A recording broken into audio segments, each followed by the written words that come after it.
Bismillahirrahmanirrahim. Assalamualaikum warahmatullahi wabarakatuh.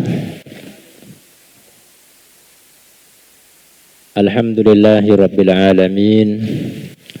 Wassalatu wassalamu ala ashrafil mursalin Sayyidina wa maulana Muhammadin sallallahu alaihi wa ala alihi wa sahbihi ajma'in. Subhanaka la ilma lana illa ma 'allamtana innaka antal alimul hakim. Rabbi shrah li sadri wa yassir li amri wahlul 'uqdatam min lisani yafqahu qawli.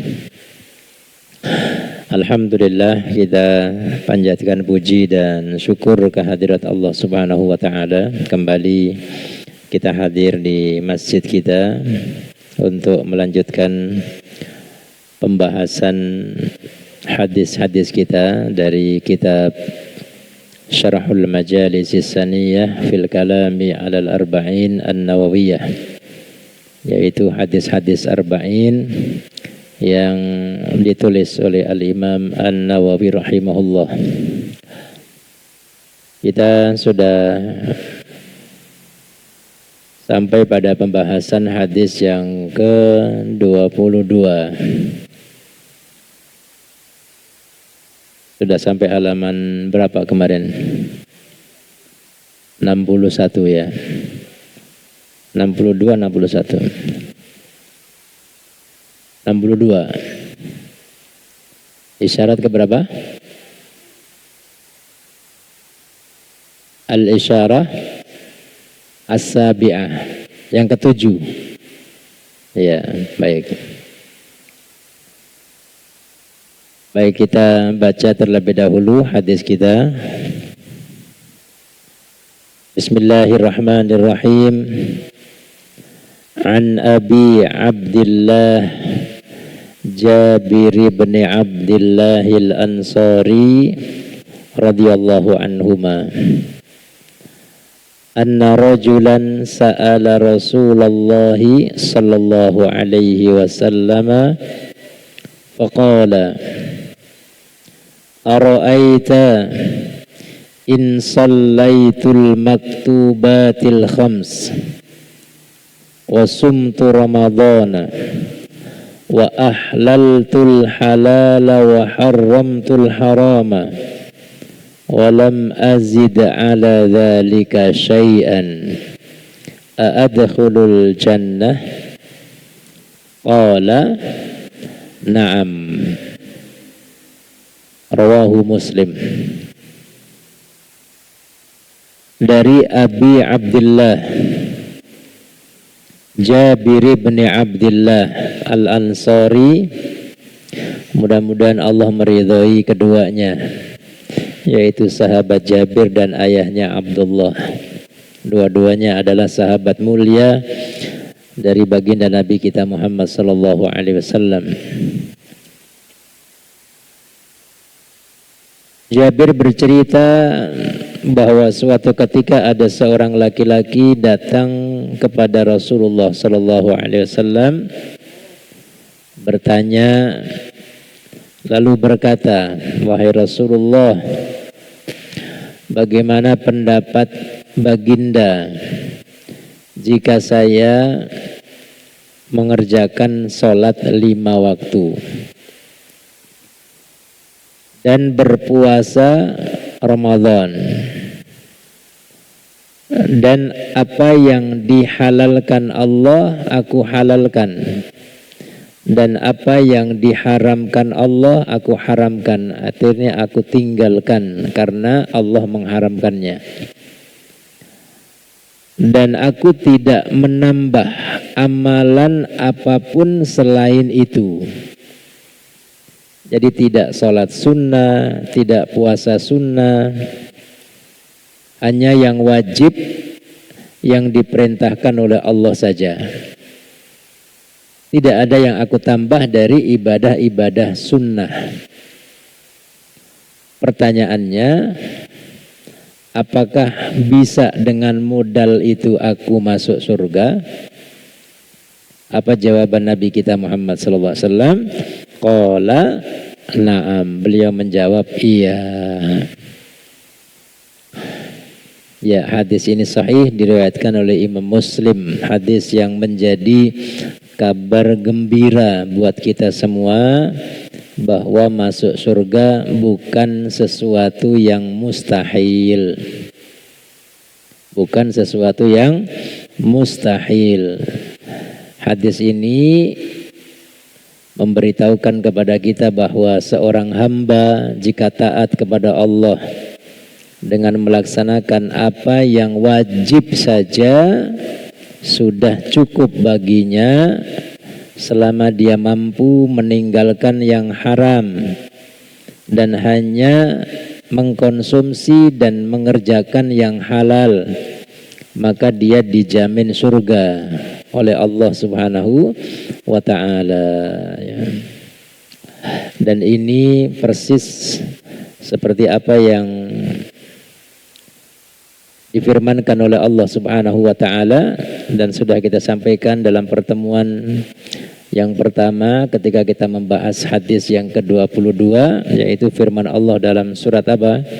Fatir ayat 32. Allah Ta'ala berfirman, "Tsumma awrasnal kitabal ladzina astafaina min ibadina faminhum zalimun li nafsihi wa minhum muqtasid wa minhum sabiqum bil khairati biiznillah." Hafal nggak ayatnya? Lupa ya, kelamaan libur ngajinya. Iya.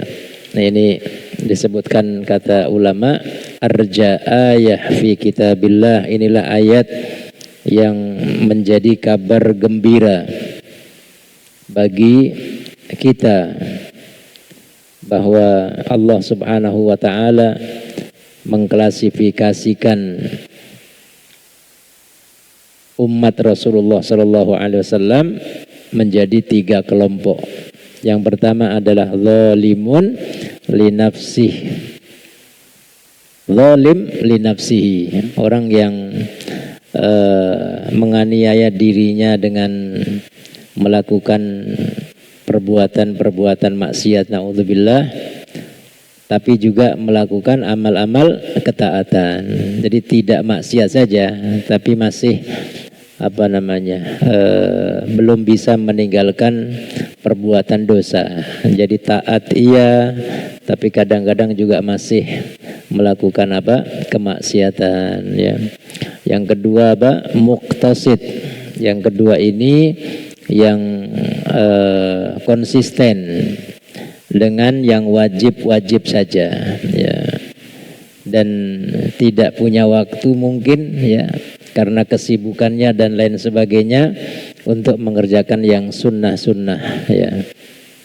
Kemudian yang ketiga, ini yang paling tinggi kedudukannya, sabiqun bil khairati biiznillah.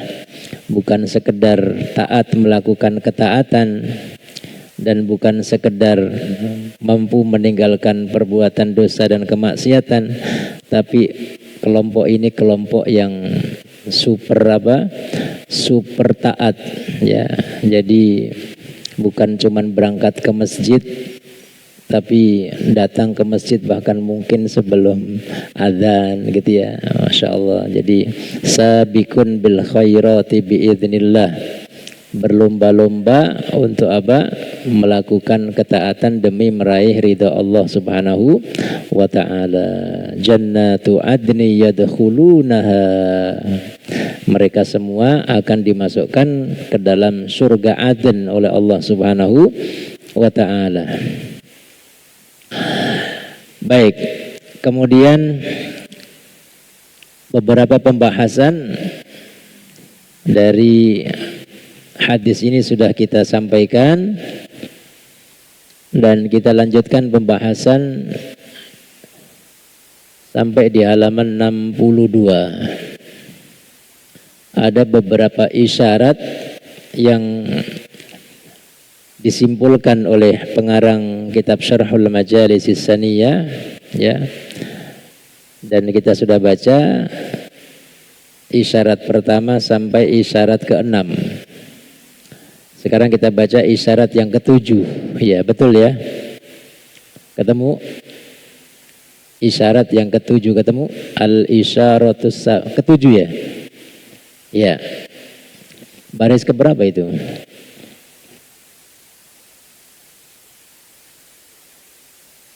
Ya, betul. 11 dari atas, halaman 62. Baik. Al-isyaratus sabi'ah. Isyarat yang ke-7. Qala Ibnul Mulqan, ma ahsana qawlu ba'dis salihin.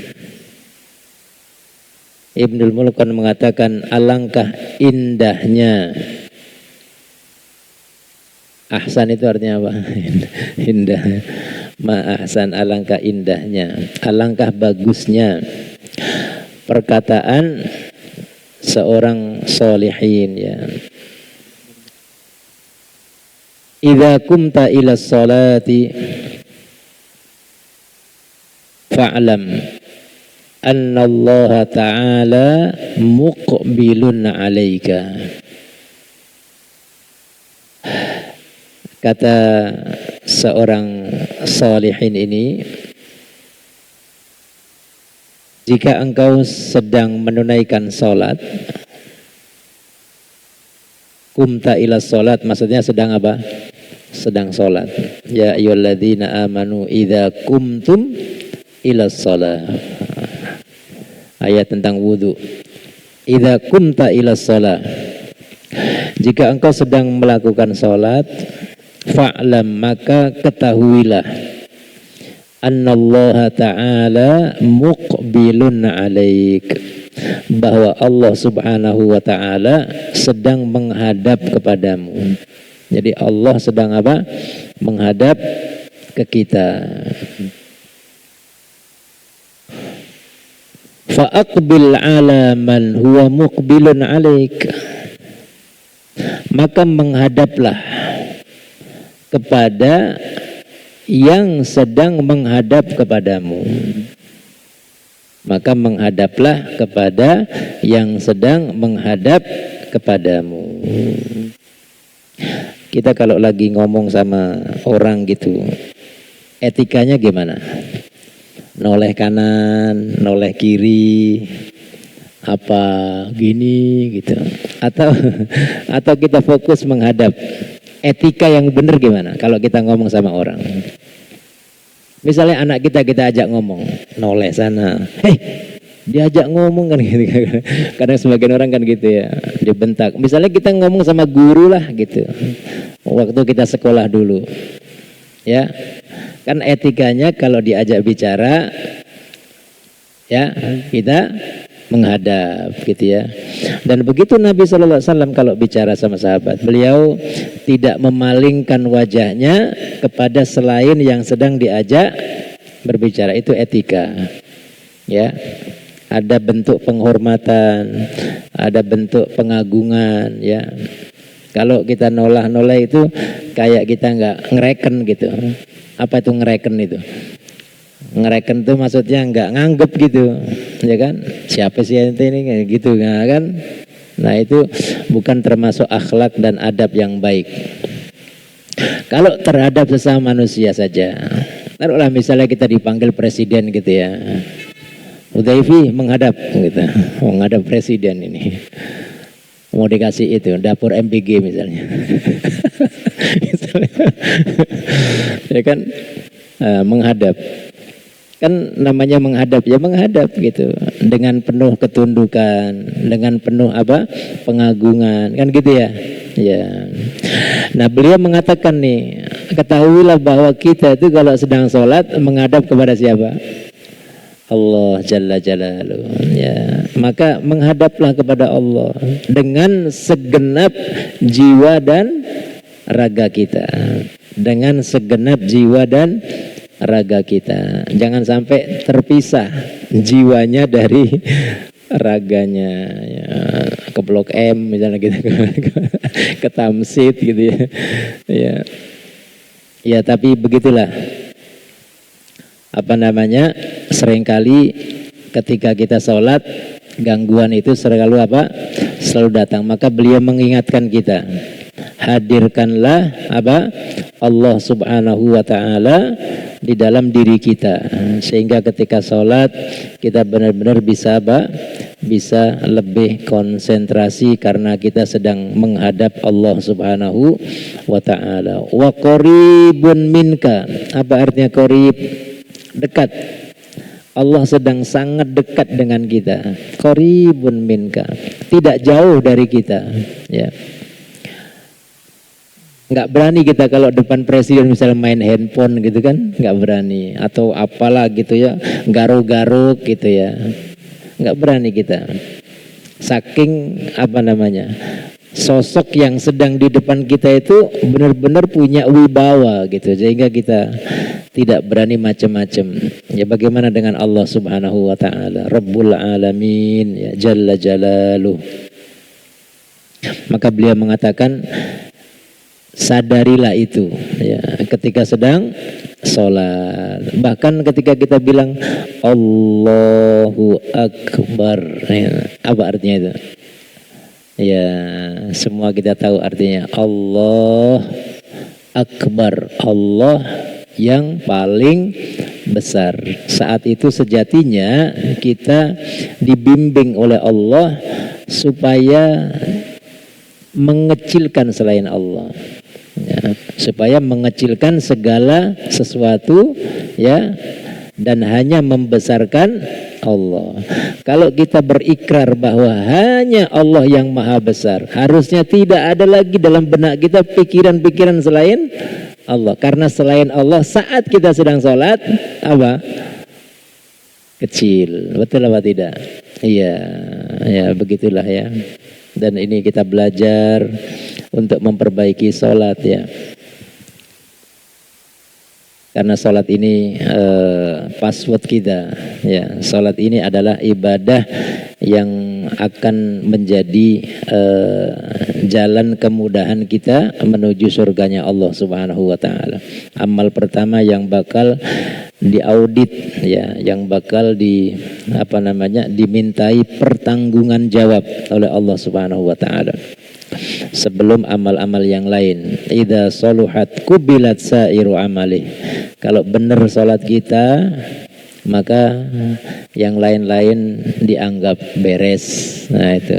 Jadi kuncinya salat, ya. Maka tidak ada salahnya seorang muslim belajar lagi tentang salat, ya. Bukan tata caranya, tapi belajar bagaimana supaya lebih meyakini bahwa sholat itu kebutuhan kita. Kita butuh konsentrasi sejenak, khusyuk sejenak untuk menghambakan diri di hadapan Allah subhanahu wa ta'ala. Dan itu terus harus kita ingetin diri kita, ya, harus kita ingetin diri kita supaya hadir dalam diri kita rasa khusyuk, rasa takut kepada Allah subhanahu wa ta'ala. Lalu beliau mengatakan, wa nadhirun ilaika. Allah bukan cuma dekat, tapi nadhir. Apa nadhir? Melihat, lagi ngawasin kita. Masya Allah. Ibarat kita lagi kerja kanan kiri CCTV, ya kan? Berani nggak nilep duit orang? Nggak berani, ya kan? Berani nggak kita males gitu misalnya, tidur aja lah, nggak ada yang lihat. Ada CCTV, ya, pasti nggak mungkin itu kita lakuin. Kata beliau, Allah Jalla Jalaluh, saat kita sedang sholat, nadhirun ilaik, melihat kepadamu. Fa idza raka'ta, ya, maka begitu engkau ruku, kata beliau, fala tu'ammil antarfa'a. Kalau sedang ruku, jangan ada keinginan untuk bangkit. Nikmatilah saat engkau sedang ruku. Jangan buru-buru gitu. Kayak kita lagi makan enak-enaknya gitu loh. Lagi enak-enaknya makan gimana sih? Ya, misal ibu lagi makan tuh, tahu-tahu lagi makan, lagi enak-enaknya sayur asem, jengkol, sama apa yang paling enak misalnya gitu. Ya, sama ikan asin lagi enak-enak ya. Tahu-tahu ada yang ganggu nih. Keganggu gak sih kita? Keganggu kita. Aduh, lagi makan juga gitu kan. Ada rasa kesel gitu ya. Karena lagi menikmati apa? Dan itu makanan kita lagi lapar-laparnya. Lagi lapar-laparnya, lagi capek-capeknya, makanan paling cocok. Begitu lagi suapan pertama, ada yang ganggu, pasti kita apa? Terganggu. Ya. Nah, kata beliau, harusnya ketika kita sholat itu ada kelezatan di dalam sholat. Nah, itu yang kita terus belajar ya, bagaimana ada kelezatan di dalam sholat. Karena sebagaimana kemaksiatan itu ada kelezatan padanya, ketaatan itu juga ada kelezatan. Kalau kita sudah merasakan lezatnya ketaatan, misalnya ngaji, seneng gitu tuh ngaji gitu, enak gitu ngaji, misalnya baca Quran deh, seneng gitu. Atau melakukan satu apa ya, entah sedekah. Kalau orang demen sedekah itu, dia ketika ngasih itu ada kepuasan, kira-kira bener nggak? Ada kelezatan gitu. Dalam melakukan ketaatan itu sejatinya fihi ladzah, ada kelezatan. Nah, itu yang kita cari. Kalau kelezatan di dalam ibadah itu ada, kita rasakan, maka bersyukurlah. Karena artinya kita sudah on the track nih, kita bener tuh. Ya. Selama ini taunya kelezatan itu dalam kemaksiatan. Orang bermaksiat misalnya naudzubillah, ngelihat aurat orang, kan sepertinya kayak nikmat gitu ngelihat. Padahal cuma lihat. Itulah kelezatan dalam maksiat. Tapi dalam ketaatan sesungguhnya juga ada kelezatan. Nah, itu yang kita masih mudah-mudahan terus belajar mencari kelezatan itu. Sehingga kata beliau, fa idza raka'ta fala tu'ammil antarfa. Maka kalau engkau sedang ruku, jangan kepingin bangun, karena ngerasain apa? Kelezatan itu. Maka dipelajari lagi bacaan-bacaannya, sambil ya ditambah-tambahlah bacaannya. Apa kalau kita rukuk bacaannya? Subhana rabbiyal azimi wa bihamdih, ya. Maha suci Tuhanku yang maha agung, ya. Ya. Subhana rabbiyal azim. Ada lagi bacaannya? Ya, subhanakallahumma rabbana wa bihamdika Allahumma ghfirli. Itu bacaan juga. Subuhun Qudusun Rabbuna wa Rabbul malaikati warruh, ya. Itu semua bacaan-bacaan tasbih saat kita sedang ruku. Nah, itu dibaca, ya. Berapa kali bacanya? Ya, berapa suap kita makan? Kan tergantung kita seberapa banyak kita merasakan apa? Kelezatan. Semakin kita merasakan kelezatan, semakin kita nggak mau berhenti. Coba deh kita kalau makan lagi enak-enaknya, nggak mau berhenti kan? Makan misalnya dari warungnya Mas Amin, enak banget, waduh udah. Saya bilang sama Mas Amin ketika lagi haji, Mas Amin kangen sama sambelnya Mas Amin. Ya, karena apa? Karena itu pernah kita nikmatin gitu. Jadi kayak subhanallah gitu, kayak ada kelezatan gitu. Ya. Padahal di sana hari-hari makan daging, makan ayam, lama-lama bosan juga makan daging. Enggak ada sambelnya gitu. Jadi ada kelezatan di dalam apa?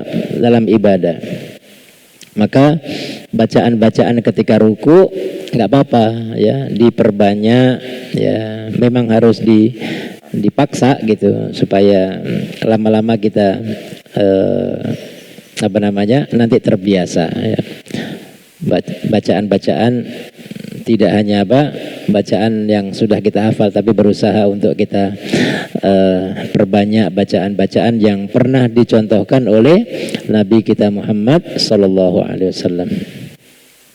Terus apa namanya? Beliau bilang, wa idza rafa'ta fala tu'ammil antada.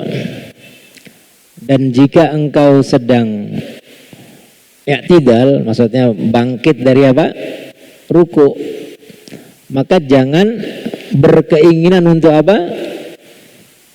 Untuk sujud. Ya. Artinya benar-benar beliau ini mengatakan setiap gerakan di dalam sholat harus memberikan kelezatan. Jadi rukuknya ada kenikmatan, i'tidalnya. Kita baca apa kalau i'tidal?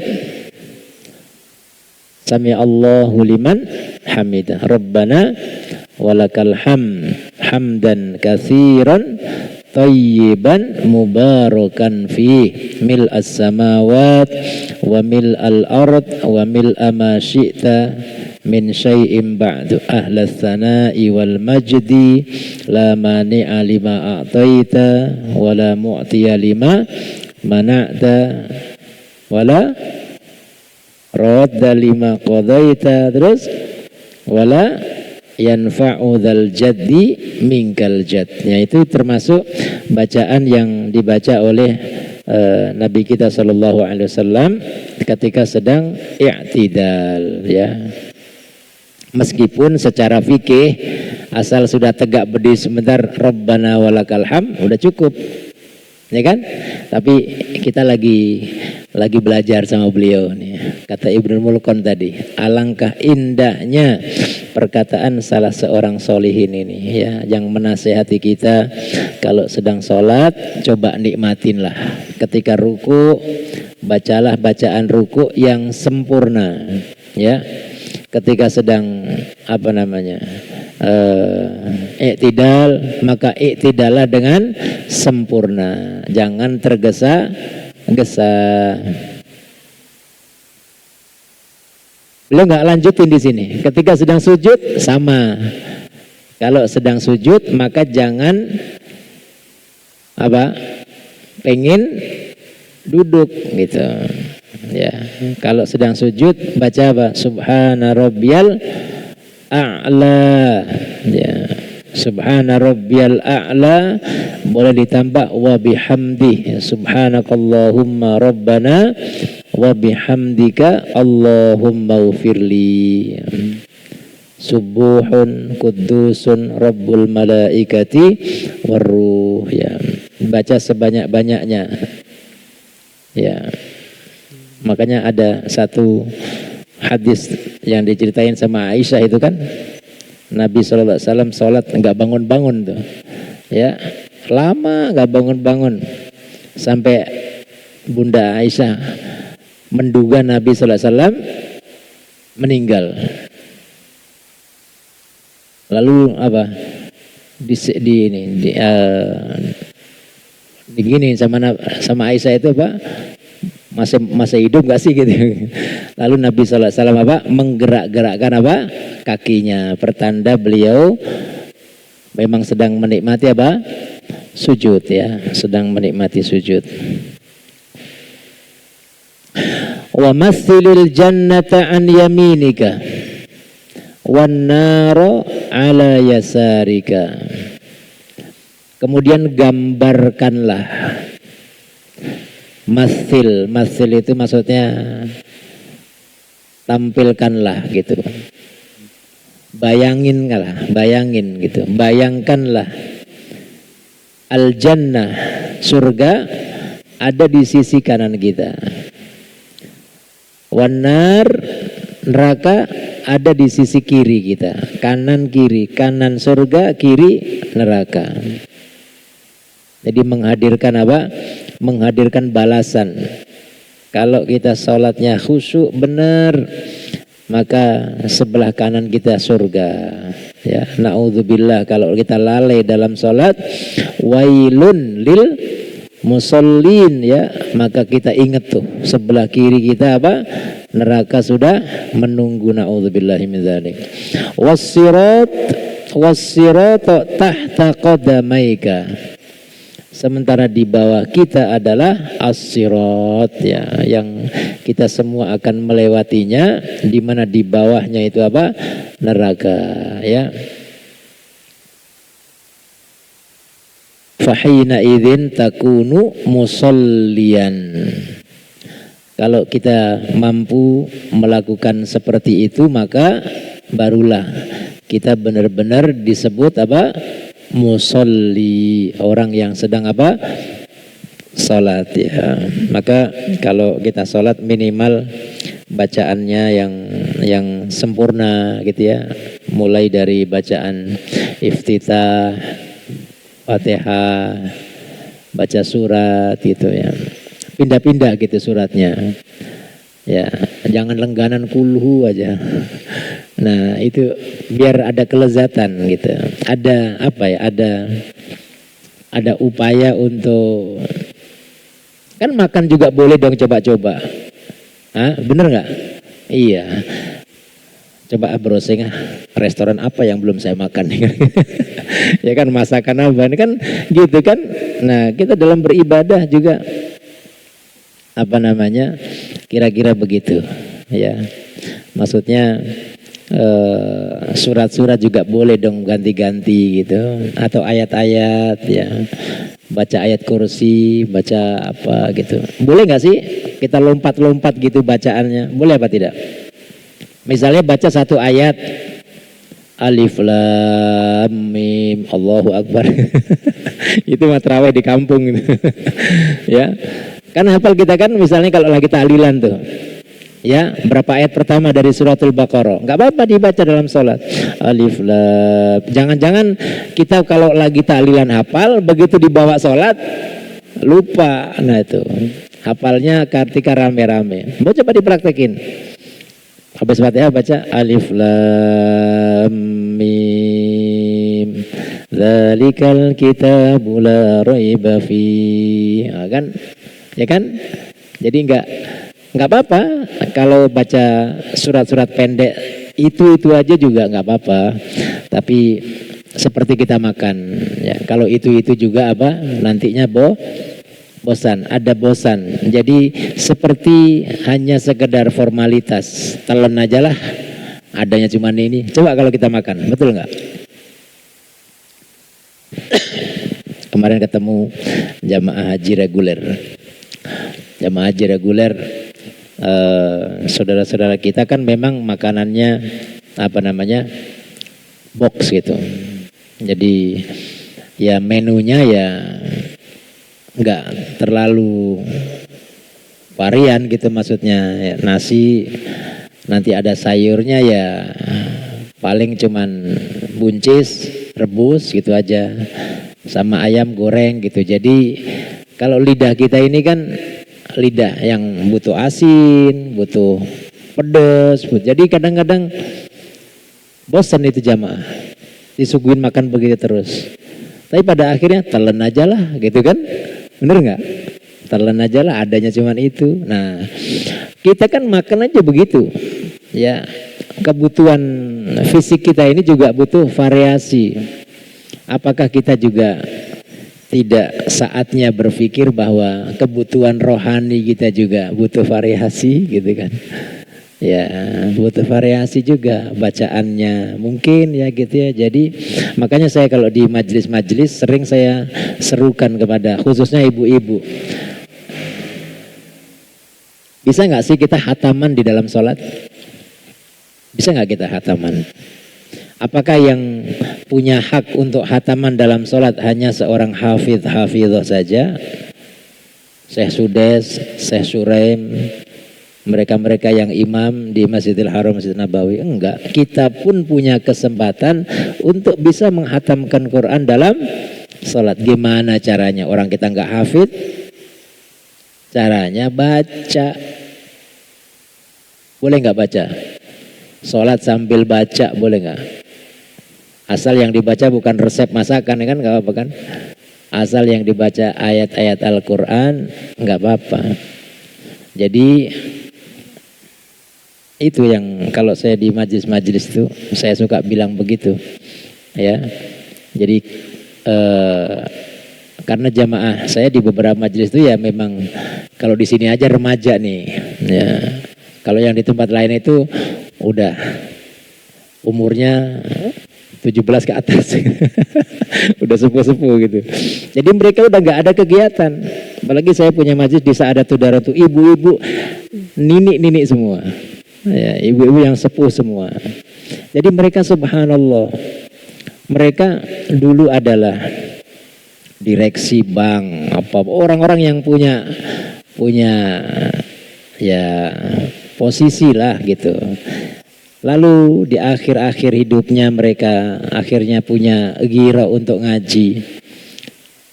Apa yang saya bilang itu didengerin. Lalu beli apa? Makro tuh, yang kayak kita nih. Nah gini nih. Ini kan gak mahal-mahal amat nih. Lalu dia beli Quran yang gede, yang per juz tuh. Ya. Lalu dia baca. Kan orang perempuan sholatnya di rumah ada musolanya. Tiap sholat, bayangin kita sholat setiap hari 5 waktu. Belum kalau ibu-ibu kan paling rajin sholat. Duha aja nggak mau 2 rakaat. Minimal berapa? 4 rakaat. Kadang-kadang kurang, tambah 6 rakaat. Orang perempuan 8 rakaat. Ya, belum tahajudnya, masya Allah. Belum sholat-sholat sunnah lainnya, taubat lah, hajat lah, macam-macam. Kalau itu semua dia baca nih, dalam 1 hari saja dia bisa menghatamkan 1 juz. Dalam 1 bulan dia udah hatam tuh. Hatam di dalam, subhanallah. Ya kan? Bisa apa tidak? Bisa. Kalau hatam di luar sholat itu udah biasa. Umumnya orang. Tapi coba pengen bikin 1 prestasi. Mudah-mudahan nanti Quran benar-benar jadi syafi'an lana. Ya, jadi pemberi syafaat. Kan ada 1 rasa kesyukuran gitu. Saya alhamdulillah bisa menghatamkan Quran dalam sholat. Kan 1 apa namanya? Prestasi lah gitu. Prestasi ketaatan. Kan nggak apa-apa, boleh ya. Jadi nah itu tadi dalam rangka apa? Memotivasi diri kita, karena rohani kita ini juga butuh variasi tadi, ya, butuh apa? Variasi. Sebagaimana fisik kita butuh asupan gizi yang macem-macem, ya kan? Rohani kita juga begitu, ya. Kira-kira begitu. Nah ini mungkin yang bisa kita pahami dari perkataan ulama kita ini, ya, yang beliau mengatakan demikian, mengingatkan kepada kita supaya benar-benar menunaikan ibadah dengan apa? Dengan belajar sekhusyuk mungkin, ya. Karena rasanya sulit kalau kita mau jadi orang yang khusyuk, ya, di luar sholat. Kalau di dalam sholat kita sulit khusyuk. Kalau dalam sholat kita susah khusyuk, di luar sholat susah khusyuknya, ya. Ya, maka belajar untuk menjadi hamba yang khusyuk, orang yang khusyuk mulai dari mana? Dari sholat, ya. Baik, kita lanjutkan. Al-isyaratus tsaminah, isyarat yang ke-8. Kila itu artinya ada pendapat yang atau ada perkataan yang menyebutkan gitu. Kila dikatakan idza wudhi'al mayyitu fi qabrihi, jika seorang mayit dimasukkan dan diletakkan di liang lahat, di lahat atau di kuburnya, ja'athu arba'u nironin. Begitu mayat ditinggalkan di dalam kubur, maka datanglah kepadanya 4 macam api. Na'udzubillahi min dzalik. Arba'u nironin, 4 macam apa? api. Fataji'us sholatu fatutfi'u wahidatan. Kalau mayit itu adalah ahli sholat, maka sholatnya memadamkan satu bagian api dari 4 api tadi. Ini kila ya. Apa kila tadi artinya? Ada yang cerita gitu, ada yang mengatakan. Dan wallahu a'lam sejauh mana kebenarannya atau sumbernya. Beliau menulis ini tidak disebutkan di sini, tapi beliau mengatakan kila, ada yang berkata bahwa seorang mayit jika diletakkan di alam kuburnya atau di liangnya, lahatnya, maka datanglah kepadanya 4 macam api. Kalau dia ahli sholat, maka satu api dipadamkan oleh sholatnya. Wayaji'us siyam fayutfi'u wahidatan. Kalau dia ahli puasa Ramadannya dia jaga, maka api yang kedua dapat dipadamkannya. Wataji'us sadaqah fatutfi'u wahidatan. Lalu api yang ketiga dipadamkan oleh sedekahnya. Kalau dia ahli apa? Sedekah, sedekah. Wa yaji'us sabru fayutfi'u wahidatan. Dan api yang keempat memadamkannya adalah dengan apa? Sifat sabar. Sabar ini yang akan memadamkan salah satu dari api kubur ya, api yang ada di alam kubur ya. Salat, apalagi puasa, apalagi sedekah, apalagi sabar.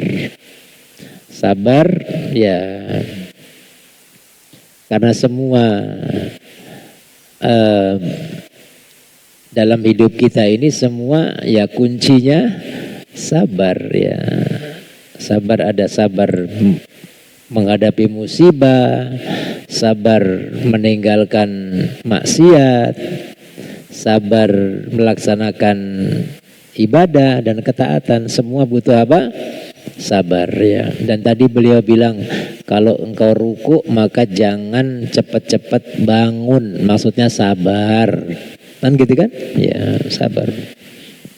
Ya, dan sabar yang paling tinggi sabar dalam hal apa?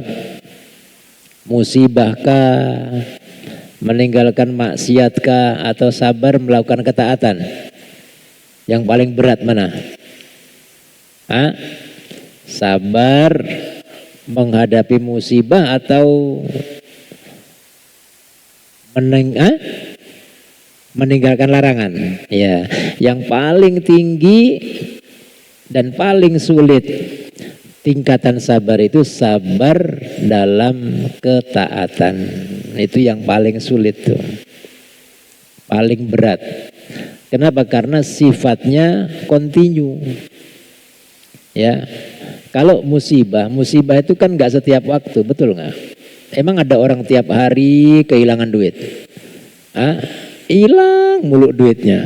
Musibah kan hilang duit tuh. Atau misalnya kematian tiap waktu dia keluarganya mati, kan enggak? Musibah tiap waktu sakit, kan enggak? Musibah itu kan datang kan temporer ya.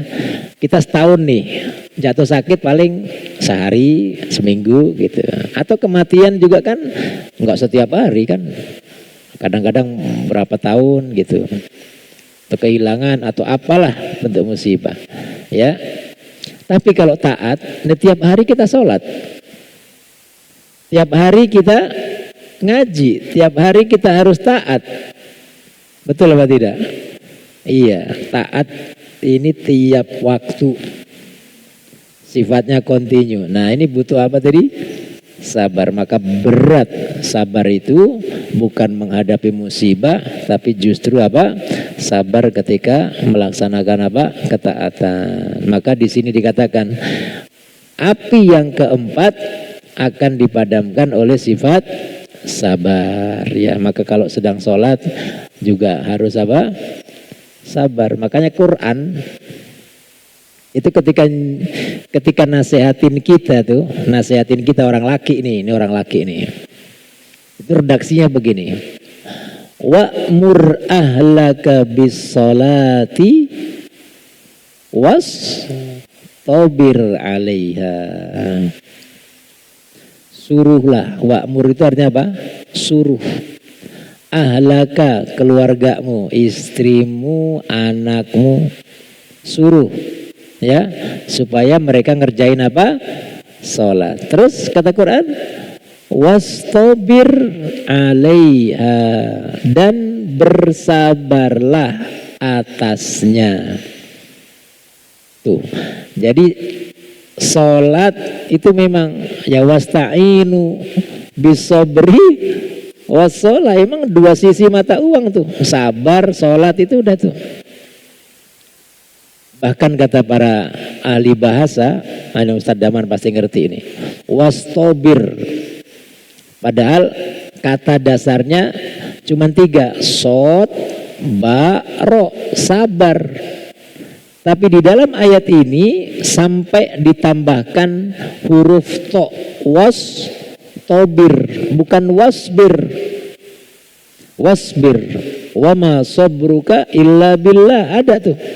Ya, innallaha ma'as sabirin, isbiru wasabiru warabitu. Tapi di dalam sholat nih sampai redaksi yang digunakan Quran was tobir. Kata dalam bahasa, ahli bahasa mengatakan ziyadatul mabna tadullu ala ziyadatil makna.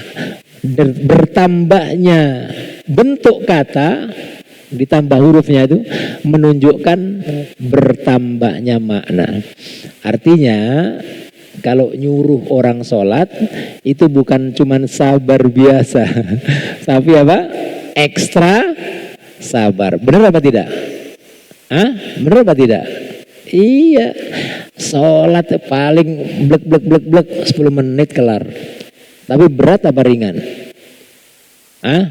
Berat apa ringan? Berat sholat tuh. Padahal nggak pakai apa-apa, cuman modal berdiri, ya, baca gitu, ruku, gitu. Tapi beratnya minta ampun, ya. Buktinya banyak orang yang tidak mampu untuk sholat. Itu artinya sholat itu butuh apa? Sabar. Ya, makanya Al-Quran mengaitkan sholat dengan apa? Sabar. Dan sabarnya bukan sabar biasa, tapi dibilang was tobir 'alaiha. Kata ahli bahasa apa tadi? Ziyadatul mabna tadullu ala ziyadatil makna. Bertambahnya bentuk kata yang dari wasbir jadi wastobir, ini menunjukkan maknanya apa? Semakin kuat ya. Ziyadatul makna, maknanya bertambah. Jadi bukan sekedar sabar biasa, tapi super sabar, ekstra sabar ya. Iya. La nas'aluka rizqan nahnu narzukuk. Nah, setelah itu lanjutan ayatnya, kami enggak minta rizki sama ente, justru kami yang kasih kamu rizki. Ya, maksudnya ini urusan sholat ada loh kaitannya dengan rizki, betul nggak? Karena ayat itu begitu bunyinya. Ya, bersabar. La nas'aluka rizqan. Udahlah, sholat aja. Aneh yang ngasih rizki. Gitu. Makanya dulu saya tuh heran dulu saya tuh. Subhanallah. Saya mungkin pernah cerita ini. Dulu saya waktu di kuliah di Mesir,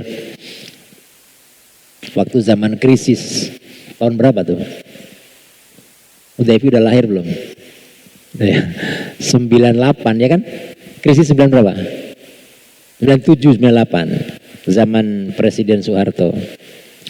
Kami yang waktu itu sedang kuliah di Mesir, itu kesulitan untuk apa memenuhi kebutuhan sehari-hari. Karena saat itu dolar dari 2000, saya berangkat tahun 95 ke Mesir, 2500 apa 2300, tiba-tiba menjadi 20.000. Nih mau 20.000 juga nih. Sekarang berapa nih? Hah? Ada yang kerja di money changer nggak ini?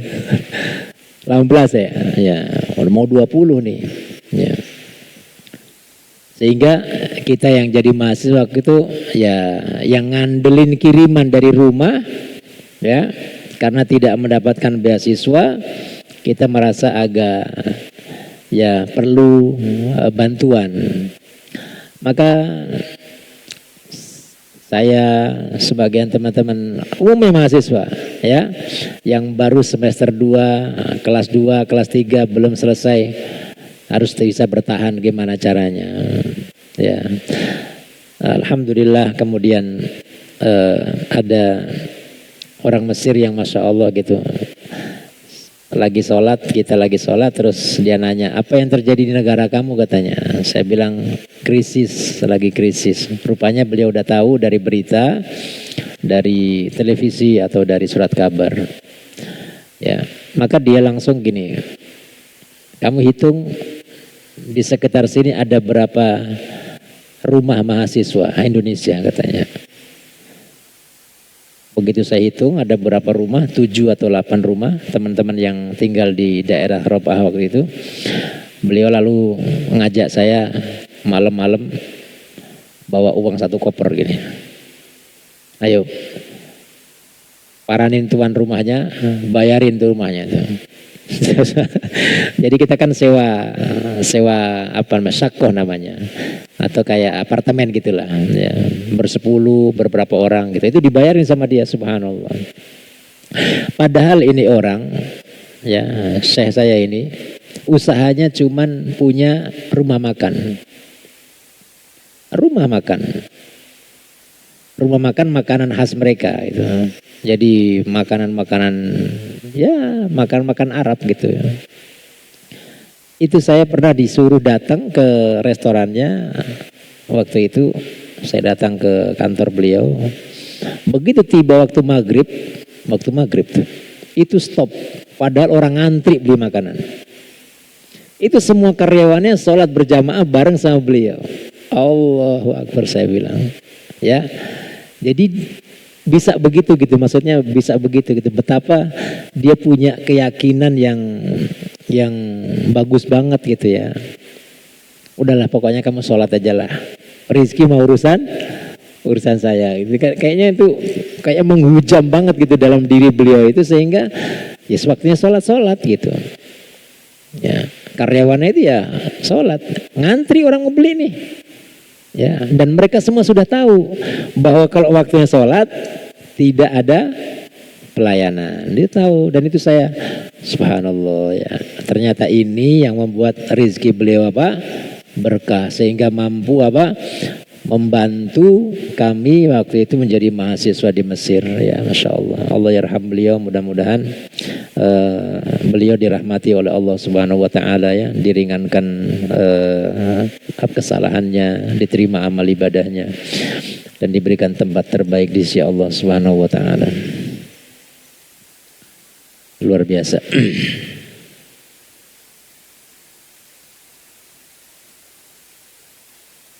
Baik. Sampai mana tadi? Ya, wa yaji'u sabru fayutfi'u wahida. Datang sabar lalu memadamkan api yang keempat ya. Maka ini beberapa isyarat yang disampaikan sama beliau tentang keutamaan apa? Salat. Nah, ini kan masih bicara tentang keutamaan apa nih? Salat ya. Karena hal pertama yang ditanyakan sama penanya sahabat ini, siapa namanya? Masih ingat? An-Nu'man ibnu Qawqal. Udah ingat ya? Nu'man bin nanti kalau punya anak kasih nama gitu, Nu'man bin Qawqal, Nu'man bin Hudhaifi. Tapi nikah dulu. Oh, jangan aja. Nu'man bin Qawqal ya. Yang ditanyakan pertama adalah saya sholat kan gitu. Nah maka ini dibahas sama beliau. Kenapa begitu ajaibnya ibadah sholat ini sehingga mampu menjamin pelakunya untuk masuk surga. Padahal nggak masuk akal. Coba nggak masuk akal. Kita itu sholat berapa lama? Berapa lama kita sholat? Coba. Kita balik umur 15. Umur kita rata-rata 60-70. Taruhlah 80 deh. 80 kurangi 15 berapa? 65. Kalau kita jadi hamba yang taat dari sejak akil balik. Sejak akil balik itu berarti kan umur SD apa SMP? SMP ya? Pernah sekolah SMP? SMP ya kan? SMP, saya nggak ngalamin SMP. Saya langsung pesantren dulu. Nah, kalau kita SMP tuh sudah jadi anak yang taat sholat misalnya.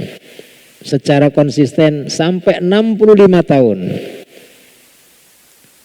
Surga yang dijanjikan untuk kita hanya 65 tahun apa selama-lamanya?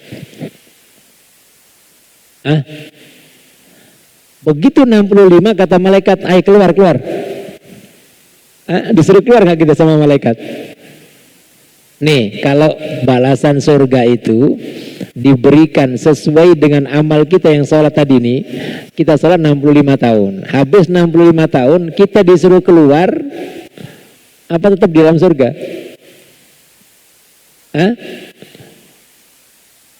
Belum masuk surga kita soalnya nih, jadi gak tahu. Jadi, subhanallah ya. Apa yang dibilang Nabi kita sallallahu alaihi wasallam? Kalian masuk surga itu bukan karena amal. Paham gak maksudnya nih?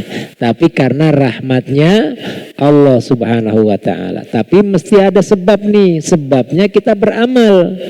Tapi rahmatnya Allah itulah sebenarnya yang membuat kita bisa masuk surga. Karena kalau kita mau hitung-hitungan nih,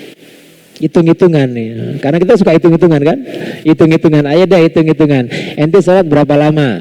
65 tahun. Masuk surga selama-lamanya atau cuma 65 tahun? Kalau mau hitung-hitungan harusnya begitu 65 tahun bunyi itu belnya, teng, yang 65 tahun keluar. Ya kan? Tapi kan enggak. Ya.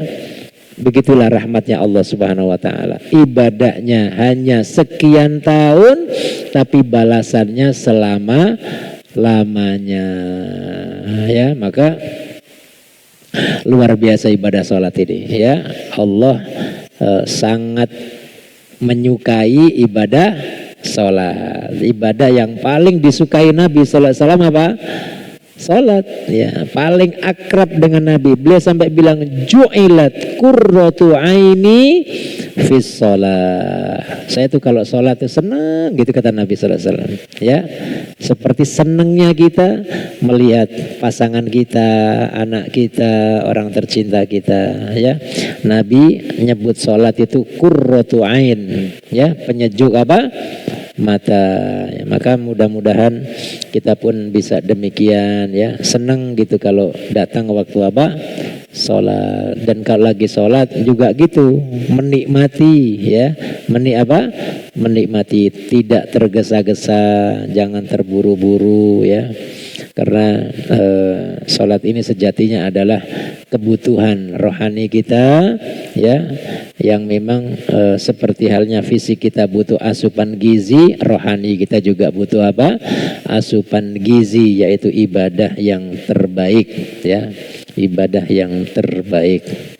Baik, ini saja saya kira sampai di isyarat keberapa nih? As-saminah ya. Insya Allah nanti kita lanjutkan isyarat yang ke-9 dan masih tentang sholat. Masya Allah, masih tentang sholat ya. Baik. Terima kasih atas kehadiran jamaah sekalian, teman-teman sekalian. Mudah-mudahan kehadiran kita semua dicatat bernilai ibadah oleh Allah Subhanahu wa taala dan kita bangkit dari majlis, mudah-mudahan dosa-dosa kita berguguran diampunkan oleh Allah Subhanahu wa taala. Mari kita tutup majlis kita bersama dengan baca doa kafaratul majlis. Subhanakallahumma bihamdika asyhadu an la ilaha illa anta astaghfiruka wa atubu ilaik. Walhamdulillahi rabbil alamin. Wallahu taala a'la wa a'lam. Wassalamualaikum warahmatullahi wabarakatuh. Waalaikumsalam warahmatullahi wabarakatuh. Alhamdulillah.